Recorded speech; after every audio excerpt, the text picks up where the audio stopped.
গীতায় বর্ণিত শ্রীকৃষ্ণের এই ৫ বাণী আপনাকে সাফল্যের পথে নিয়ে যাবে। মহাভারতের অন্যতম অঙ্গ হল শ্রীমদ্ভগবদ্গীতা। কুরুক্ষেত্রের যুদ্ধ শুরু হওয়ার ঠিক আগে অর্জুন নিজের আপনজনদের বিরুদ্ধে যুদ্ধ করবেন না বলে ঠিক করে অস্ত্র নামিয়ে রাখেন।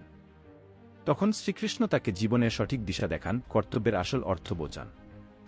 এত হাজার বছর পরেও গীতার বাণী আজও আমাদের জীবনে একইভাবে প্রযোজ্য ও উপযোগী। শ্রীমদ্ভগবদ্গীতায় জীবনের আসল অর্থ ব্যাখ্যা করেছেন শ্রীকৃষ্ণ। গীতার বাণী সঠিকভাবে অনুসরণ করতে পারলে সাফল্যের পথের সন্ধান পাওয়া যায়। সেই কারণে আমাদের প্রত্যেকেরই গীতা পাঠ করা জরুরি, কারণ গীতার বাণী জীবনে সাফল্যের মূল ভিত্তি। আজ আমরা সেখান থেকে গীতার মূল ৫টি বাণী তুলে ধরব। শ্রীকৃষ্ণের এই ৫ বাণী জীবনে সাফল্যের সন্ধান দেয়। যখনই আপনি জীবনে সংকট বা সংশয়ের মুখে পড়বেন, তখনই গীতার বাণী আপনাকে আশ্রয় দিতে পারে। গীতার বাণী অবশ্যই আপনাকে জীবনে কঠিন সময় থেকে বেরিয়ে আসতে সঠিক পথে সন্ধান দেবে। গীতার বাণী আপনার জীবনের সব সমস্যা দূর করে সুখী ও সাফল্যের দিকে নিয়ে যাবে। জেনে নিন গীতার এই ৫ বাণীর কথা। জীবনে জন্মের মতো মৃত্যু অবধারিত। গীতায় কৃষ্ণ বলেছেন, যার জন্ম হয়েছে তার মৃত্যু হবেই।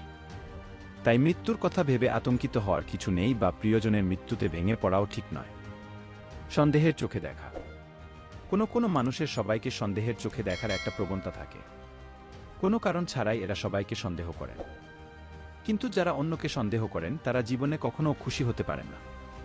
অন্যকে সন্দেহের চোখে দেখলে সম্পর্কের ভালোবাসা ও পারস্পরিক আস্থা নষ্ট হয়ে যায়। তাই গীতায় শ্রীকৃষ্ণ অকারণ সন্দেহ ত্যাগ করার পরামর্শ দিয়েছেন। ঈশ্বরকে স্মরণ করুন।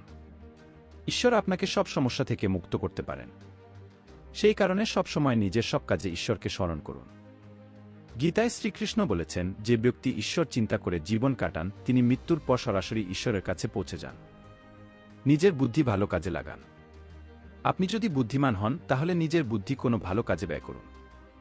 নিজের বুদ্ধি কখনো কোনো খারাপ কাজে ব্যবহার করবেন না। কোনো ষড়যন্ত্রে কখনো নিজেকে লিপ্ত করবেন না। স্বার্থহীনভাবে সমাজের ভালোর জন্য কিছু করুন। এর ফলে আপনি সমাজে যেমন মান সম্মান পাবেন, তেমনি নিজের মনে প্রসন্নতা অনুভব করবেন। আসক্তি থেকে মুক্ত। গীতায় শ্রীকৃষ্ণ অর্জুনকে সব রকম আসক্তি থেকে মুক্ত হওয়ার পরামর্শ দেন। কারোর প্রতি অকারণ মুগ্ধতা কখনোই কাজের কথা নয়। বিশেষ করে নিজের শরীরের প্রতি কোনো রকম টানা থাকা ঠিক নেই। এই নশ্বর দেহ একদিন পঞ্চভূতে বিলীন করে যাবে। তাই শরীরের প্রতি কোনো রকম মোহ মায়া রাখবেন না। সব আসক্তি ত্যাগ করে সত্যের পথে এগিয়ে চলুন। লোভ, রাগ, ঈর্ষা থেকে মুক্ত। লোভ, রাগ ও ঈর্ষা হল আমাদের সবচেয়ে বড় ৩ শত্রু। এই ৩ শত্রু আমাদের নরকের পথে নিয়ে যায়। সেই কারণে লোভ, রাগ ও ঈর্ষা সম্পূর্ণভাবে ত্যাগ করুন।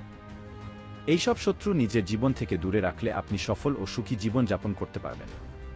বন্ধুরা, ভিডিওটি ভালো লাগলে একটা লাইক ও শেয়ার করুন আর চ্যানেলটি অবশ্যই সাবস্ক্রাইব করুন।